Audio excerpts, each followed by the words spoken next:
Mental Maps is brought to you by Well. Well is a virtual holistic mental health service providing psychiatric evaluations, holistic interventions, and when needed, medication management. For more information, check out Well at www.arukawell.co. That's www.arukawell.co.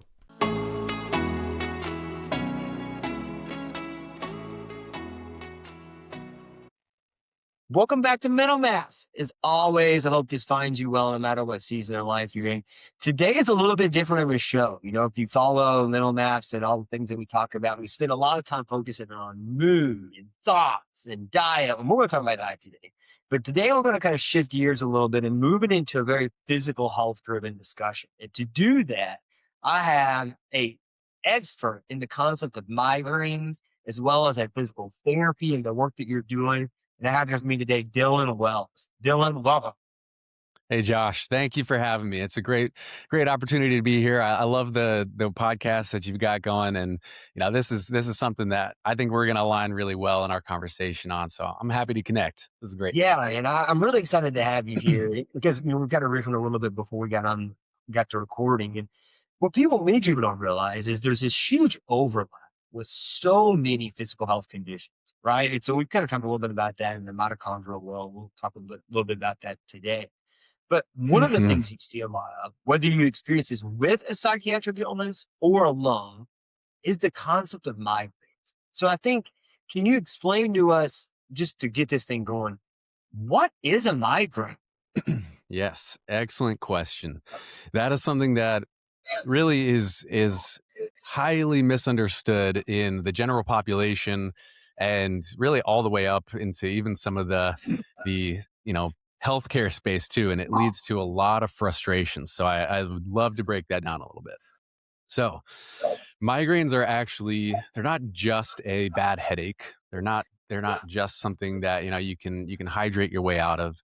These are a complex neurological condition, and they are a neurological condition that is, has its tendrils into every aspect of life, of, your ability to engage with your loved ones, it can cause dizziness, nausea, brain fog. Some people lose their vision with this.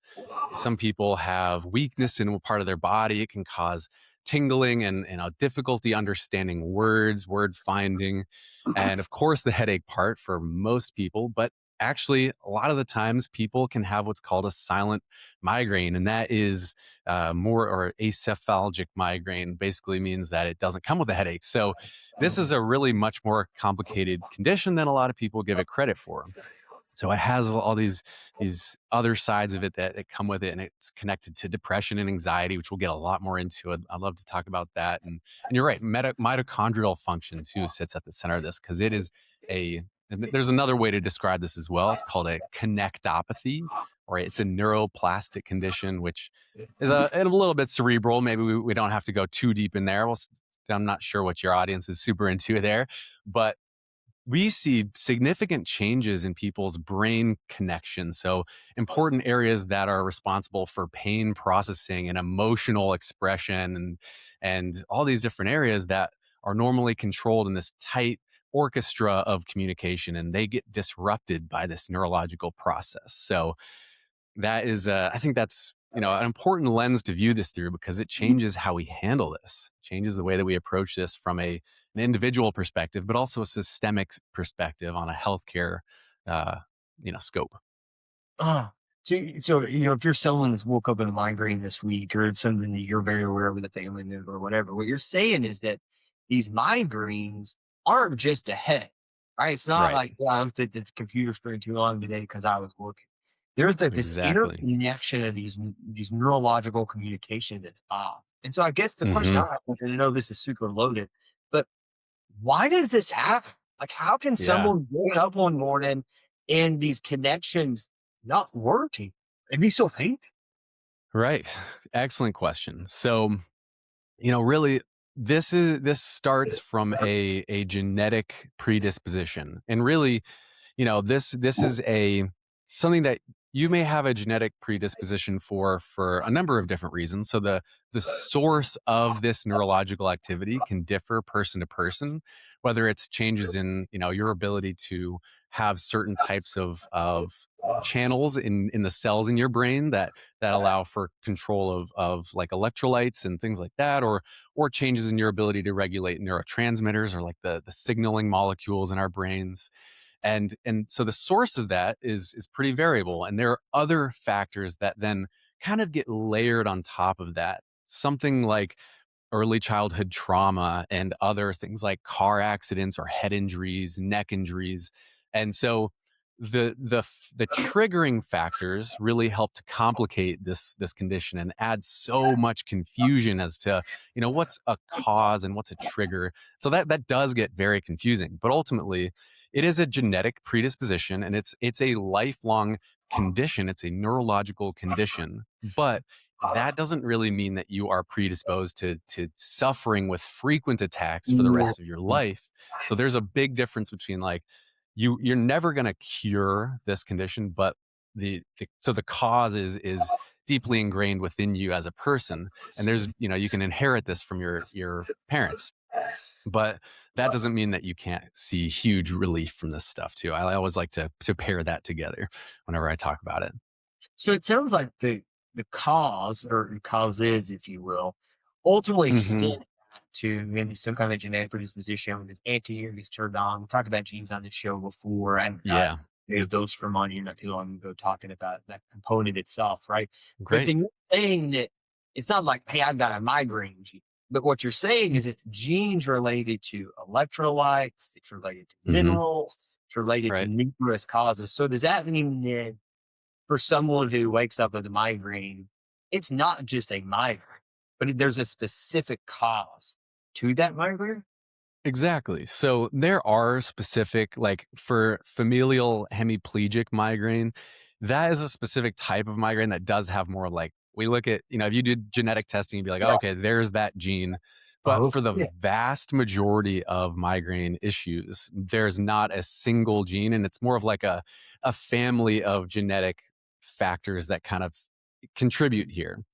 And then even still, like, let's say you have a bunch of those things in place, a lot of this boils down to more of like a lifestyle um, contribution to causing this susceptibility. So yeah, there's not like usually one thing to point at, but and we can get a lot more into the nuance of all of these factors, but a lot of this changes, like the origin of this can be driven by, oxidative stress. So things that are driving, like, a lot of the triggering factors are more of like something that increases oxidative stress or causes systemic inflammation that disrupts mitochondrial function. And so we can support these sort of vulnerabilities from a, like, things that you do in your life really do matter, and they do have a strong impact on how much this will affect you, because it's sort of tuned by the things that you're doing. And we can, that sort of gets back to, there's like genetic, and then there's the epigenetic components to this, where it's basically like,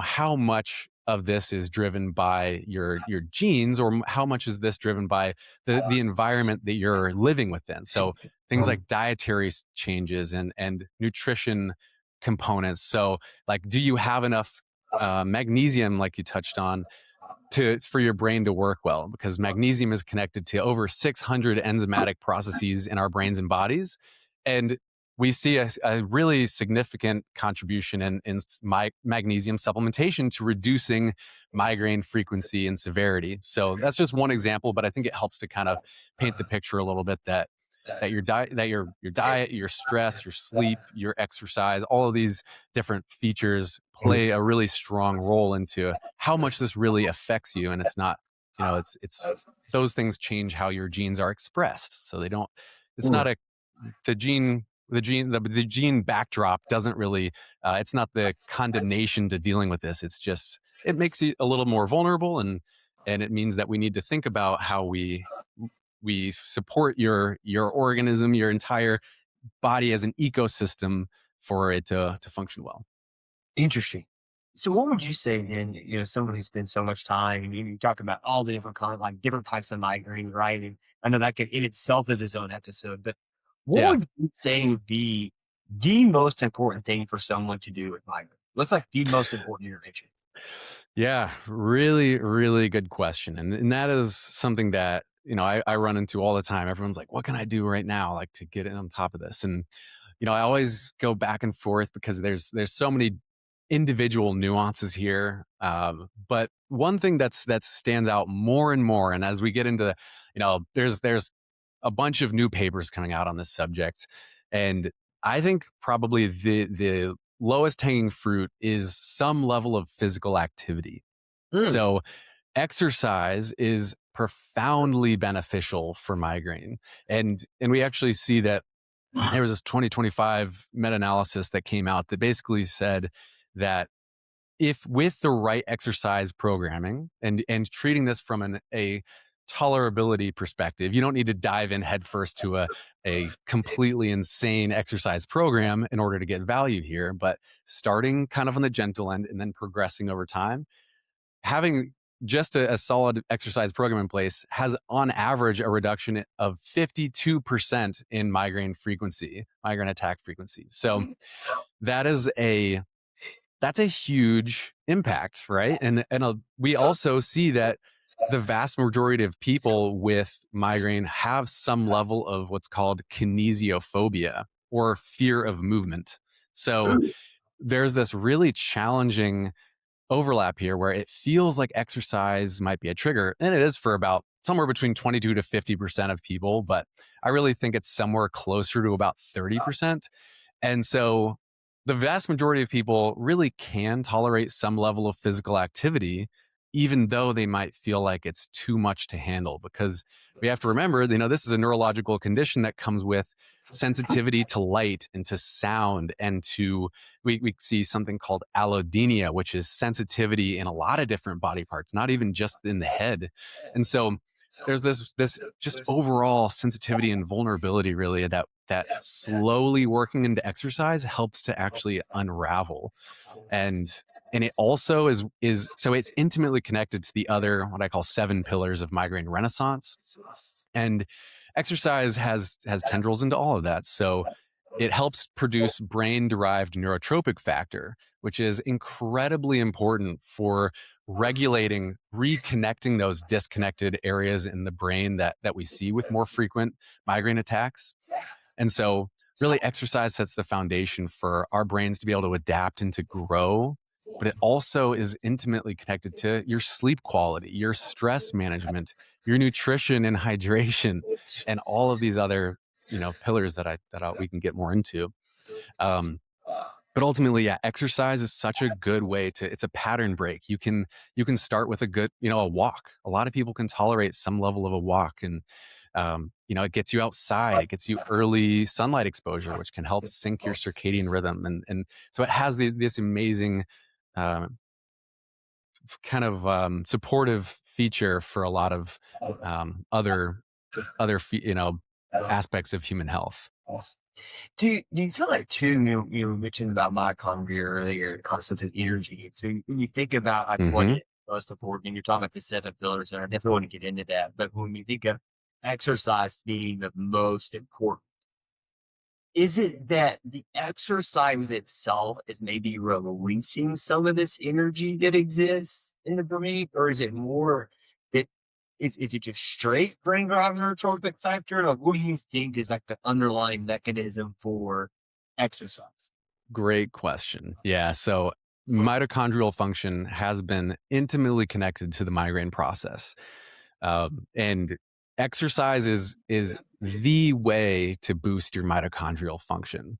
So it is by far the most effective way to improve both the efficiency of the mitochondria that you already have, but it also is one of the most, you can produce new mitochondria by exercising. And it Mm. helps to regulate systemic inflammation, which also has a really strong role to play in oxidative stress. And oxidative stress can contribute further into mitochondrial dysfunction.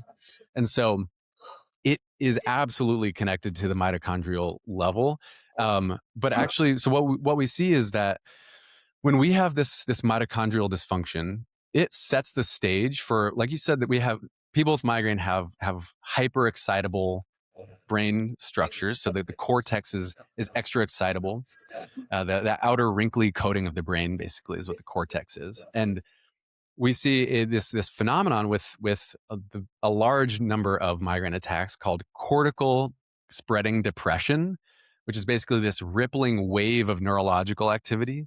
And that is basically this thing that erupts, and it ripples slowly across the cortex and deeper into the brain too. But it's, at a millimeter or up to a few per minute. So it's this slow kind of burning wave of activity that is triggered in large part from this mitochondrial dysfunction. So then that leads to things like your visual aura. So 30% of people with migraine get a visual aura, and that's this kind of wave of visual distortion, and it can lead to even temporary blindness. But it's very, very scary, and a lot of people imagine they're having a stroke when this is happening, and so it can be an incredibly stressful event the first time this happens, and it can have a lot of stress connected to it throughout, which exacerbates the migraine process too. But in order to kind of pull back into that subject, when we can produce better energy in our brains, it helps to stabilize the neurons in our brain. It helps for them to do their job better. This fine-tuned orchestra, like I said before, is able to work better. But when they have this energy distress, this excitability gets really out of hand, and it erupts into this wave of activity, cortical spreading depression. And so when we can boost mitochondrial function, when we can boost the stability of the brain, it helps significantly in reducing the vulnerability to all sorts of triggers that we might encounter. So that's the gist. There's a lot more to it, of course, but I think that's a great starting point. Yeah. And so you kind of think that based on what you're saying, right? Physical exercise is super helpful for so many people. However, for some people, that's going to make it worse. Mm-hmm. After hearing you talk about this, could it be that as you look at, the things that make it worse, the things that make it better, is that a guide to knowing like what causes your migraine, like what kind of migraine you have, if you will? That's a good question. It sort of does, right? Like migraine is also considered a neurovascular condition because the main migraine nerve, the trigeminal nerve, is connected to all of the face and your eye and the chewing muscles and all these things, but also the coating around your brain. And that protective coating around your brain called the meninges, they house the blood vessels around the brain.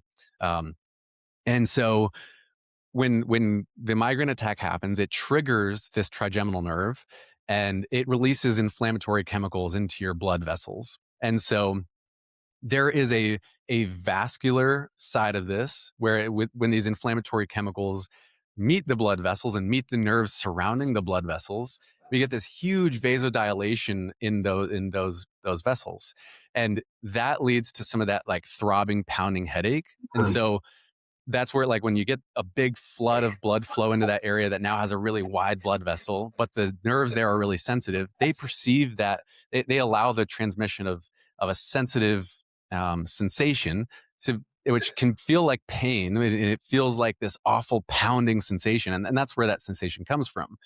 But so some people have more of a vascular component. And so with people who get a visual aura, we see more of this vasospasm where the blood vessels constrict and limit blood flow to this area, increasing the susceptibility to that metabolic dysfunction, that mitochondrial dysfunction.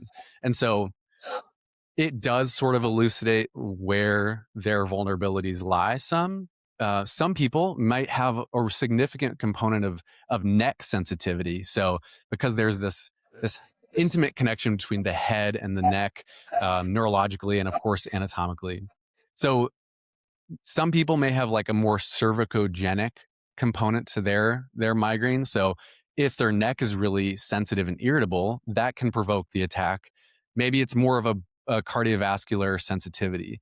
Maybe it's more of that cortical excitability, because exercise can boost some of that that neurological activity and produce a lot of the stress related hormones. And it's a form of stress, even though it's usually a good form of stress, but it can kind of cause that excitability to spill over into that eruption of migraine activity.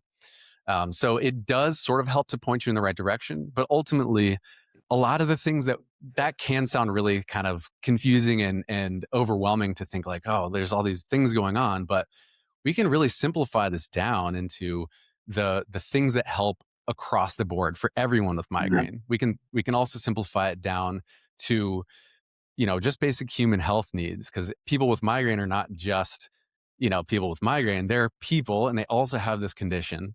And the things that help everyone also really often help a lot of people with migraine.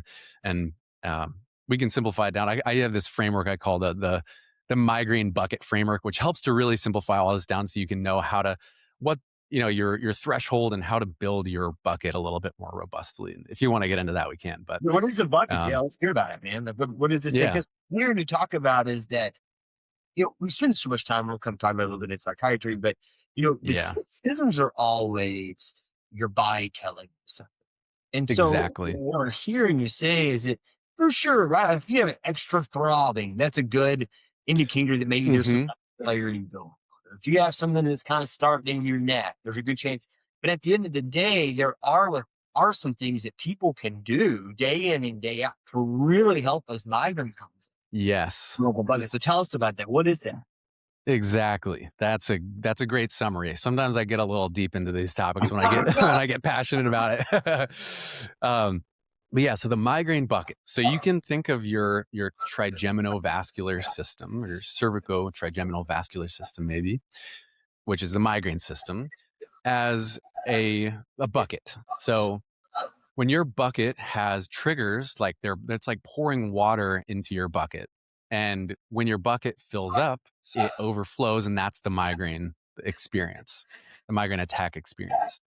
So if your bucket's really, really small and your system's really, really sensitive, if you're having frequent attacks over and over again, if you're, if you're feeling really sensitive to everything around you, everything seems like a trigger, then that means that your bucket is pretty small right now.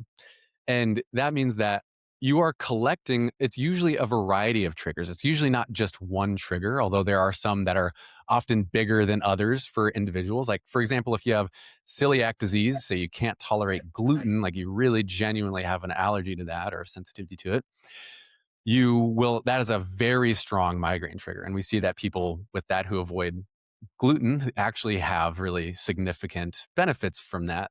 That doesn't mean that everyone has to avoid gluten, of course, but so when we then need to think about that. So most migraine medications are trying to cap off your bucket. They're trying to temporarily limit triggers from getting into your bucket. And they also sometimes temporarily increase the size of your bucket. So give it a little bit more capacity to handle these things. Um, but again, a lot of that it's often more temporary. And we need to think of, if we zoom out and think of this as an inflammatory and metabolic condition, we need to, and neurological stability is at the center of this. We need to think of ways to sustainably increase the size of your bucket over time. And so we do need to manage triggers getting into your bucket, because the more often you have attacks, like I mentioned earlier, this is a neuroplastic condition. Your brain is literally learning to have attacks better.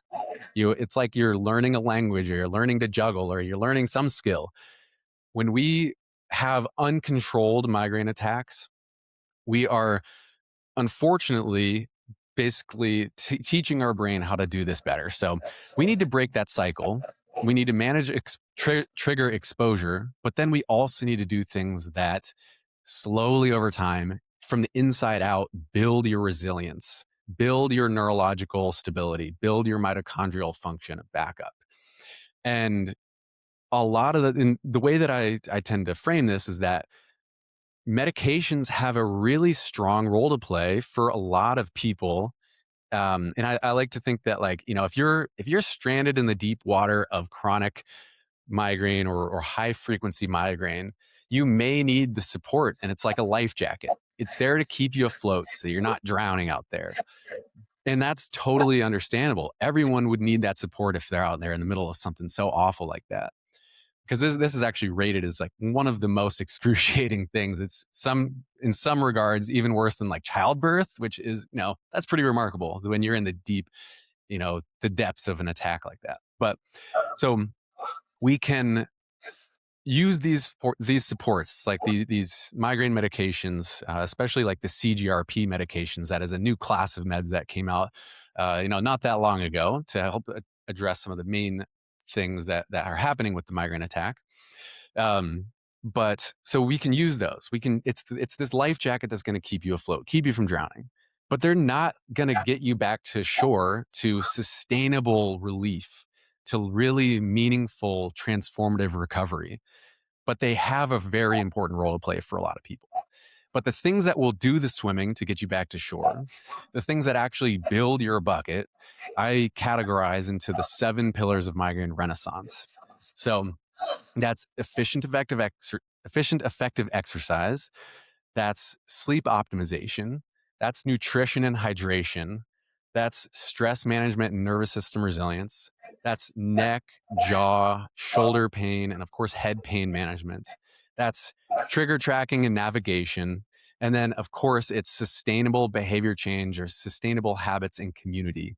So each of those things has a fundamental role to play that is intimately backed by scientific evidence, but also by, my experience with recovery from migraine, from chronic migraine, and from, the experience of working with over, well over 100 people in their journey to recovery with this. And so it's backed by the science, it's backed by the clinical experience. And it really is transformative when you put all these pieces into place, because they really help grow your bucket. They help you do that swimming to get back to shore. Yeah. And so, man, there's so much in that. So to Yeah. kind of keep this concept, right, is that you have this bucket, we talk about this stress, other things. You're saying like in the concept of migraines, the Mm-hmm. nerves have this bucket, right? And ultimately, Yeah. I imagine there's genes that maybe make you a little bit more vulnerable, but less vulnerable, Exactly. those kind of things. But you have this bucket. And so as you're getting daily stress, sugar intake, bad air, bad water, whatever, all these. Mm-hmm. And so what I hear you say is that it's almost like you can try to prevent all of that, right? It Mm-hmm. ultimately hurts you so much, but you're saying you got to help people just manage the bucket better. Right. That's an absolutely foundational piece of it. Yes. Yeah. And so within that, what are things, you hit on exercise already, but if you're someone out there and you're really struggling with this component, right? Let's say you got kids or you got a high stress job and you're doing these things, and we'd all love to say like, just quit your job and go live off the grid, but we can't do that. Right? You got bills to pay. Right. What can people do to help them make their bucket bigger for a migrant? Yeah. So I really think that thinking of it through the 7 pillars helps you to really better understand where you can start. Because if you really critically assess each of your 7 pillars, like, for example, you may be exercising like crazy already. And that's great. That helps a lot. But that doesn't necessarily mean that you're going to be migraine free. It means that you may need to look into the other pillars more in depth. Maybe you have unaddressed stress, anxiety, depression, things that are keeping you in threat physiology, which has a really, really important role to play here. So really, maybe it's your sleep. Insomnia is strongly connected to migraine issues. Insomnia both exacerbates migraine, and migraine can exacerbate insomnia. So when we start to think about each of these things, we have to figure out first, where are we faltering? Where are we not maybe doing the best with this support system for ourselves? And then we have to go into each of these. And each pillar is actually more of like a family of things to explore. For example, in sleep optimization, we can look at the sleep window. So there's kind of like the main 5 things that I like to think of for the sleep environment: how dark it is, how quiet it is, how cold it is, how well ventilated it is, And then the comfort of your bedding, your pillow, your blankets, your bed, those sorts of things. And then you can start by dialing those things in. We want it to be as dark as possible, as quiet as possible. The ventilation is a one that not a lot of people understand intuitively, but that includes things like, like a fan, or having like some breeze roll through, that you get some fresh air. Because if it's stagnant air, it has an impact on your sleep quality. And then we can then zoom out and think more on the overarching perspective of sleep. What do we need to prioritize there? Because a lot of people are like, oh, I'm 8 hours in bed. But if we're not thinking about sleep quality, duration, and consistency, there's more room to grow. So for quality, are you going through the stages of sleep appropriately? Are you getting enough deep sleep? Then, are you going into REM? Are you in quality? Sleep quality is intimately connected to consistency. Are you going to bed at around the same time? Are you waking up at around the same time? Are you getting early morning sunlight? Are you getting, generally during the middle of the day or early part of the day, some physical activity? Those sorts of things have really strong roles to play in sleep quality. But then the total time matters a lot too. So if you're getting 6 hours, that is setting yourself up for a highly sensitive brain, because we're not getting enough of the sort of cleansing activity in the brain that happens during sleep. The glymphatic system, which was discovered back in 2012, really amazing discovery in the brain, has kind of disrupted a lot of the neuroscience community, because it changes how we think about sleep. Because in deep sleep, we get these pulsations of norepinephrine that was discovered actually this year, that drive this sort of cleansing pulsatile flow of cerebrospinal fluid through your brain tissue. And it delivers important nutrients, but it also clears out a lot of the metabolic byproducts that we see with migraine, and with things like CGRP, which is an inflammatory chemical that drives a lot of the sensitization with migraine. And so if we're not getting into those deep stages of sleep, we're not getting that cleansing effect of sleep quite as well. And so we need to think of these different pieces of this. But that's just one example. That's zooming in onto sleep. And there's actually still quite a bit more to think of there, but that's a great place to start for that pillar. And so I really think that getting into each of these pillars and really doing some self-exploration into that, like, is my stress really well managed? Am I really getting good enough rest at night? Am I in bed long enough to actually get 8 hours of sleep, or at least 7 to 9, depending on your needs? And then, am I eating healthily? Is that actually supporting my nutritional needs, my micronutrient needs? Like, am I overeating or undereating? Because each of those can have a role to play in migraine susceptibility. Mhm. And so, each of these is a family of things, and it can be highly challenging to assess them independently sometimes. So having a coach or having a trusted healthcare provider or something like that to go through each of these pillars with in depth and make sustainable, but change over time, which is that 7th pillar. Having somebody to rely on, to keep you accountable, to really understand what it takes to make meaningful change. That's at the core of really transformative migraine recovery. Mm. Yeah, thank you for sharing that. I think that's very applicable for people. When you think like, am I sleeping right? Like, you've got to dive deeper. Am I eating right? But you said something Right. that made me think, and I'm just kind of thinking of people I know, patients I've worked with over the years with migraines. And it Yeah. almost seems like to me that some of the behaviors that they're doing that's making their migraines worse ultimately could be due to the migraine itself. I love to know Yes. a little bit about this, right? So one of the things you see, and I know you're in another country. We'll talk a little bit about that shortly, but Yeah. it's primarily in the West. We really struggle with good health, good healthy food. Mm-hmm. You have to Yeah. work really hard to get healthy foods. And so one Right. thing that I've seen for people, and I would love to know your thoughts on this, is that for people with migraines, because your brain is already so excitable and cranked up, are the sugar cravings worse? Are the is that driver kind of worse for those people, even though it's going to make it harder? Like you're desiring that frappuccino, you're desiring that smoothie, you're Hmm. desiring those things, these big sugar bombs, because you're just Yep. working through so much energy in your brain. Exactly. Yes. I mean, that is for sure a very real thing.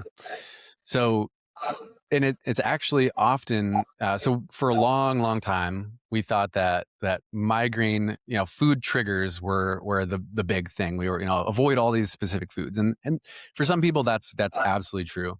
But we actually are starting to see more and more now that in the prodromal stage, or the first early warning signs stage of the migraine attack, we see a significant change in a region of the brain called the hypothalamus, Mhm. which is kind of one of the master control centers of the brain. And that is one of the kind of the center of the migraine attack. And we see more and more now that a lot of what we thought were triggers, and the literature is still kind of young in this space, but a lot of the things we once thought were triggers may have actually been early cravings. So chocolate, for example, was demonized for a long time. Um, Citrus and stuff like that as well. But you can, which for good reason. There's mechanisms to underlying some of that, but now we're seeing more that people often get these huge hunger cravings because of this change in activity in the hypothalamus. We might see things like other warning signs too that it can accompany this. So it's not, you're not thinking, well, oh, every time I'm craving something, is that a warning sign? Maybe, but it's usually best to try to pair that with other warning signs too, like unexplained yawning. Like if you're yawning repeatedly and you're just not sure what's going on there, like if you feel like you slept pretty well, or maybe you're also starting to urinate more frequently in the day, and that's another warning sign. But yeah, these things that can be both triggering and kind of exacerbate that metabolic function we're talking about. Things like that are often an early craving because of the neurological activity that comes with the migraine attack. But there's also this other layer of it too. Chronic debilitating pain is so overwhelming, and that just makes it harder to cook a healthy meal, harder to prioritize going out and shopping for healthy foods, and hard to handle like light sensitivity. Photophobia is one of the biggest symptoms that we see with migraine issues. And so going into a grocery store that has the fluorescent lighting can be awful. It can be so horrible to navigate. And so yeah, this thing pulls you away. This condition pulls you away from all these healthy habits, and it's this sort of negative feedback cycle where you just get Mhm. stuck in this trap, basically. And that's actually why one of the first things I recommend is exercise, because it's one of those things that can help to break the cycle and give you some respite in a way that not many other things can.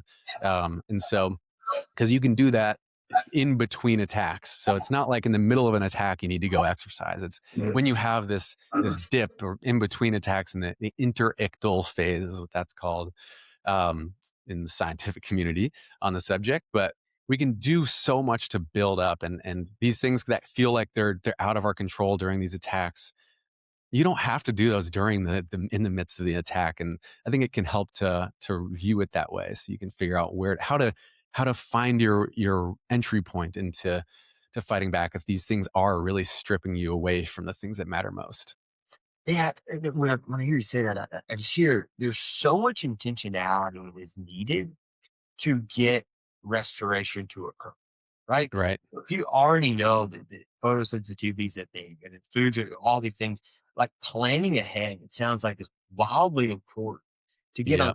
this, because I would imagine if sugar craving is kind of an early sign, if you don't lean into that, does that Hmm. help the migraine? Maybe even not stop the progression because you're not fueling it? Like, what does that do? Absolutely. Yeah. One of the biggest triggers for migraine attacks is skipping meals. Mm. That's one of the most significant, like nutritional triggers, I should say. So if you are inconsistent with your meal timing, like our brains love consistency. It connects into the circadian rhythm as well. Our food timing has a strong role to play in our sleep and our alertness in the day. So um yeah, planning ahead is absolutely critical for getting ahead of these things. For example, if you're waking up and you're like, "Oh, well, I don't have any food that's going to be, that I would enjoy this morning, so I'm just going to skip breakfast and I'll get something at work." That's shooting yourself in the foot. And so, but there's this hurdle there too. Do people know how to cook? Do you know how to make healthy, delicious food that's incredibly nourishing? Many people, especially in the US, really struggle with understanding how to make highly satisfying, healthy food and how to have time to do it. We work so much in the US. And so I really like to lean on teaching a lot of my clients about healthy cooking and recipes that meet a lot of those nutritional needs, that are both delicious, both you know satisfying all your nutritional needs and stuff like that. And getting into just like, what are good spices to use in a dish that's savory? How can you make a really nourishing breakfast that is easy and fast?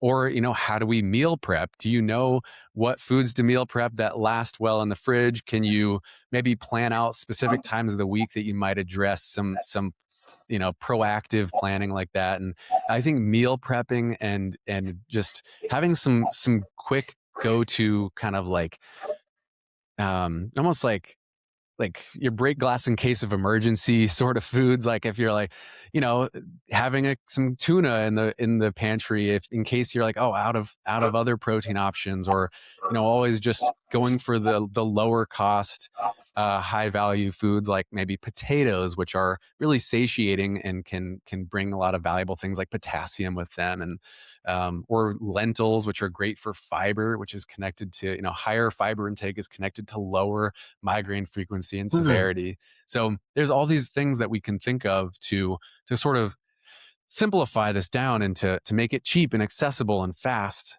that make it so much easier to adhere to these important pillars. Interesting. Yeah. Yeah. And I think once again, that is just so applicable to someone who's kind of got to be going through that. Is that that's very Exactly. easily to apply in your own life. As you're Right. talking to me and you're mentioning oxidative stress and stress buckets, I just Mm-hmm. keep thinking of all the things that we talked about in psychiatry, right? The stuff, Yeah. oxidative stress, inflammation, neuron, mitochondrial dysfunction. And I think one of Yes. the things that we see a lot is there is this crossover of this migraine component and Mm-hmm. this anxiety or depressive component Yep. that's almost like identical, right? So Exactly. what do you think is the Exactly. driver in that? Like, what do you see working with people in migraines, both here and in your country? I think you're in the Netherlands, correct? Yeah. So you're in the Yeah, Netherlands. currently. What do you notice that kind of crosses those together? Yeah, so you're spot on. The things that drive this condition are intimately connected with depression and anxiety, and a lot of, it's a cyclical connection. It's bidirectional, and they exacerbate each other.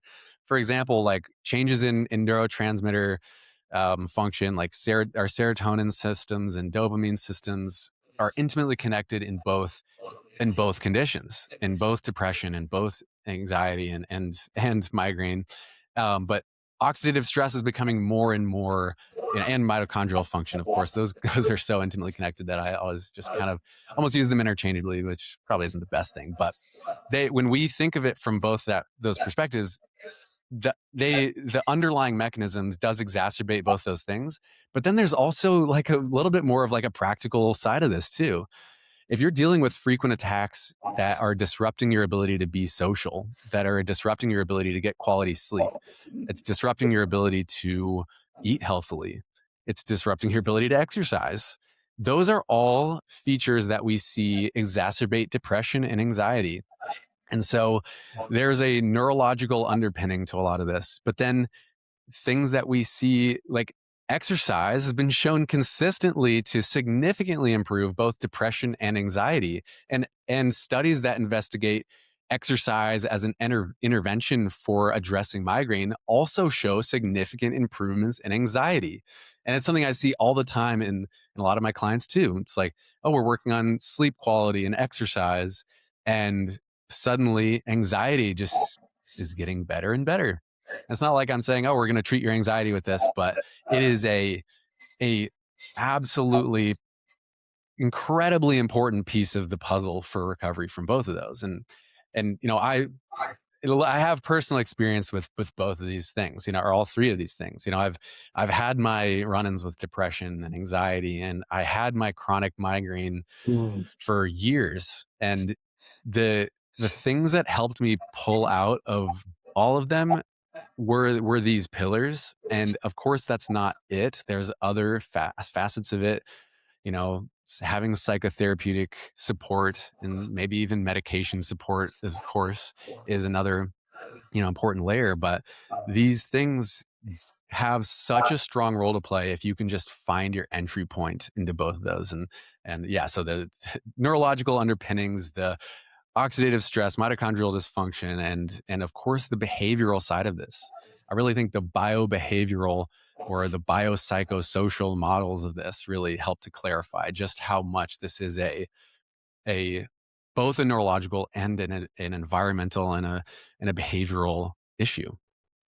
Yeah, and I think too, I mean, when you think of people who are experiencing migraines, so many times like when they come into the provider, the focus is just on how many headaches we have, what's that look like, all these different things. But there are all these other concepts that we have to be thinking about. And so if you're Yeah. neurological component, the primary component, it's something to be thinking about. Right? Is this person also Yeah.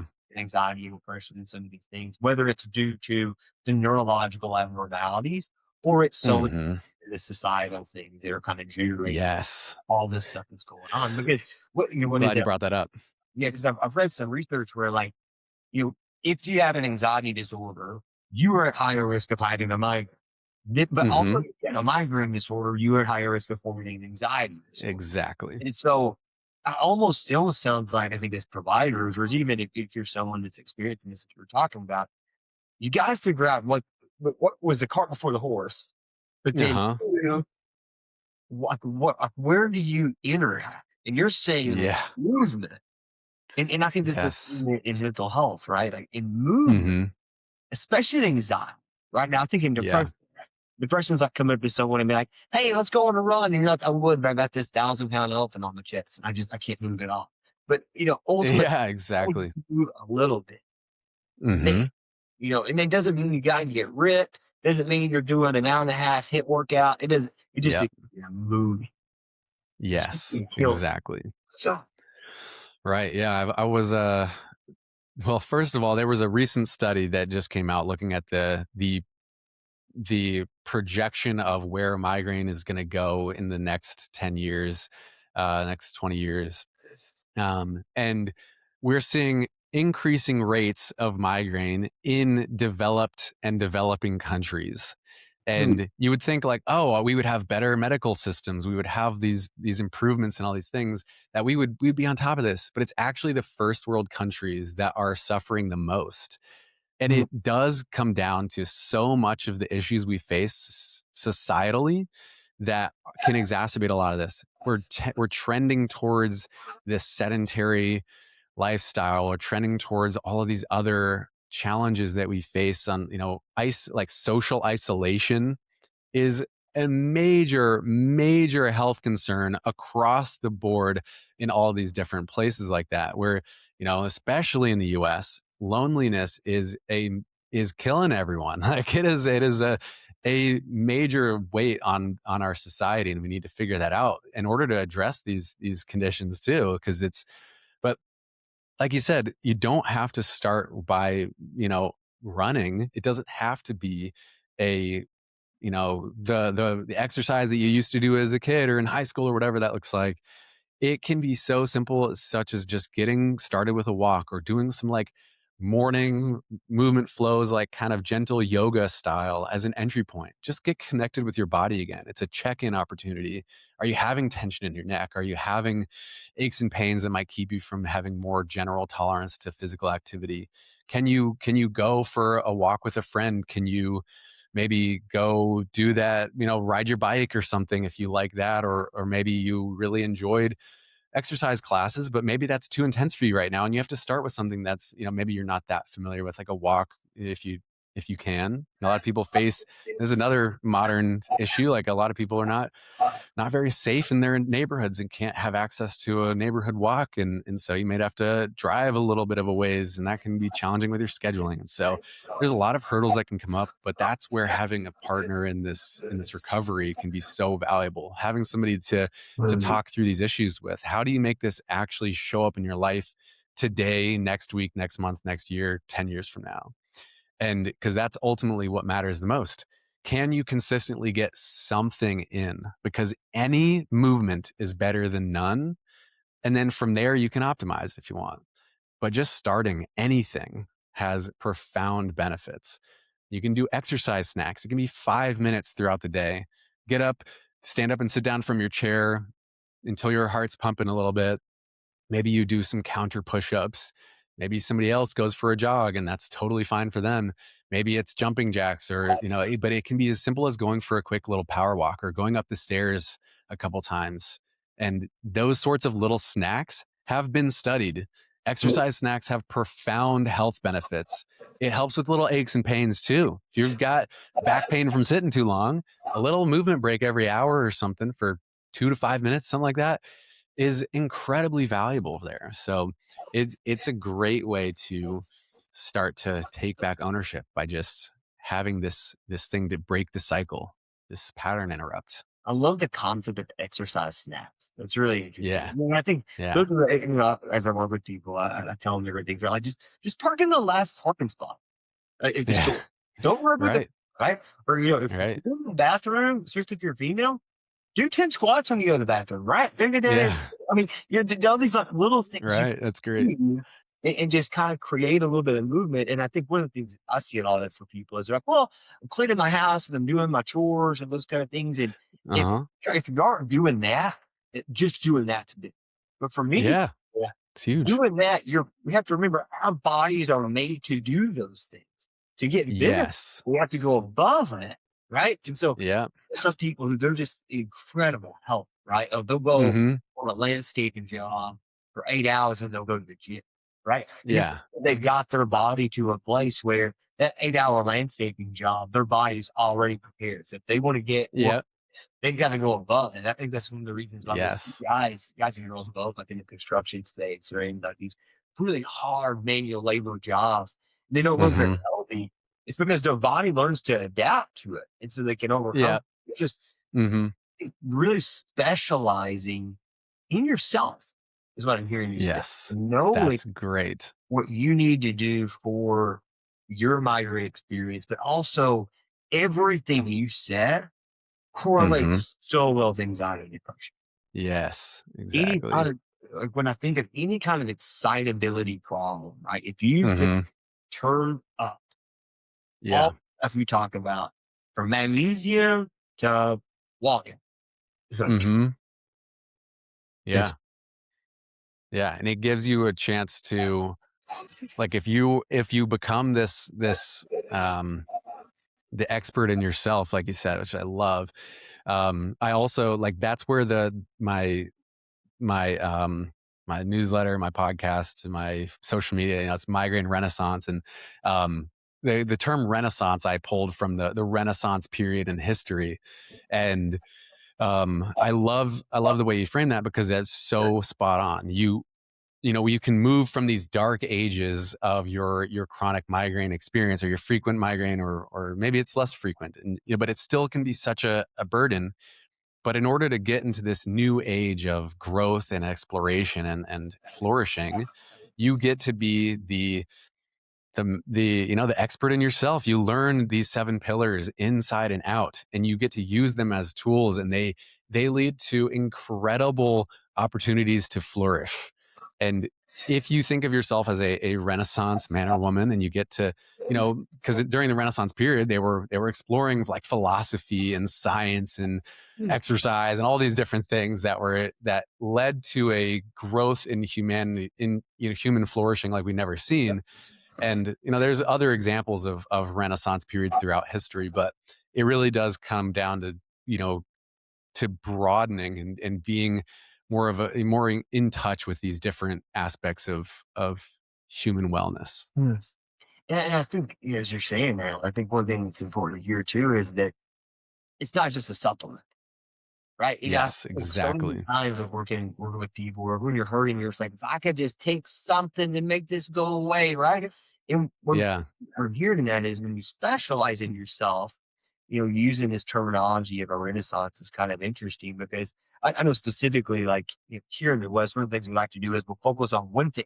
Right? Do this one thing Yeah. is your thing, right? And even like Hmm. like sports and all kinds of stuff, right? Like we can get on a riff about that, but like we have this movement right now in like sports where kids will do like one sport forever. That's like their thing. Yeah. You're going to do baseball at 5, right? It's just one of the. Hmm.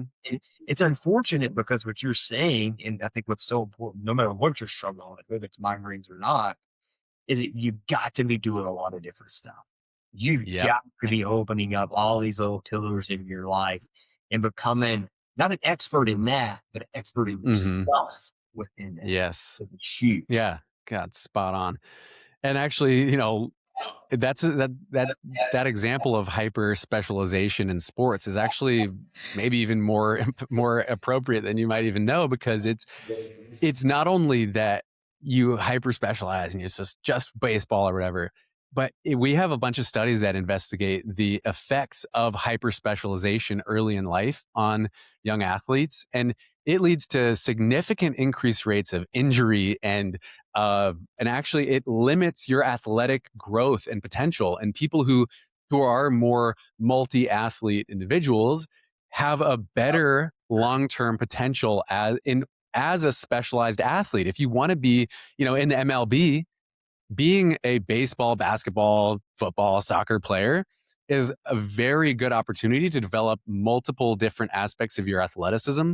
And it's a perfect example here, because if you're just focused on like, oh, I'm going to supplement my way out of this, and you're taking 15, 20 supplements or something like that, that's leaving a lot on the table and is actually often detrimental, because especially in the US, our supplement regulation is terrible. Some of those supplements don't even have what they say they have in them. And so we want to be mindful with that as well. But, you're so spot on with just being over specialization in these things and not having this diversity in these different aspects of well-being is shooting yourself in the foot. Yeah, and I think that's probably one of the biggest challenges in the medical model is we're always looking for a cause and a solution, and Hmm. health. Many times it's just not that cut and dry. And so because of Yeah. that, get really fixated on, an herb or a vitamin or food, like a specific Yeah. your specific diet plan. But I think, what you Hmm. today is really a kind of a reminder to be it doesn't matter what you're experiencing, you've got to be a renaissance person if you, as you said, within Yeah. yourself knowing it. And I think too, there's this huge movement right now in longevity. I was listening to an interview the other day. Gosh, I can't remember the guy's name. But he was talking a lot about how if you want to live longer, you just need to find whatever it is hard to do and do more of that. And Yeah. they found that that is like so helpful, right? So if I struggle to do a flip on the ground, like roll around, I probably need to be rolling around every day. If I can't do Yeah. 50 jumping jacks, I probably need to be doing like whatever it is, it's hard, swimming, whatever. Yeah. Just do it and to Yeah. best of your ability, and you will find that that can make you live longer. Yes, that's so true. Yeah, bumping up against your challenges is one of the most effective longevity tools that we have. If you're because and you want to strike a balance. You don't want to be exceeding your capacity. Like, and that's always the challenging thing. Like, oh, I want to have a good workout, so I better go really hard. But in reality, as long as you're challenging yourself and you're pushing the envelope in different ways in different days, and you know like if we're challenging ourselves cognitively, challenging ourselves in trying to just always be 1% better, or if you take a step backwards, that's okay. Just get back on the wagon. It doesn't have to be. It's not going to be that you get to the answer and then you stop. This is a practice. This is a lifelong endeavor for every single human. These are hygiene principles. Mm. This is what it means to be human. Yeah, and I think, no matter what you're struggling with, right? You may have got to the end of the show and you're like, I don't even have migraines. I was listening to this for the background. I'm just bored. Right. Or, you've been in this. I think the important thing to take away from this discussion is that experiment with things in your food, in your movement, in your sleep, Mm-hmm. in your lifestyle, and see what you feel better with and see what you don't. You may be Mm-hmm. someone who, man, you feel so much better having like sourdough bread to your meal plate.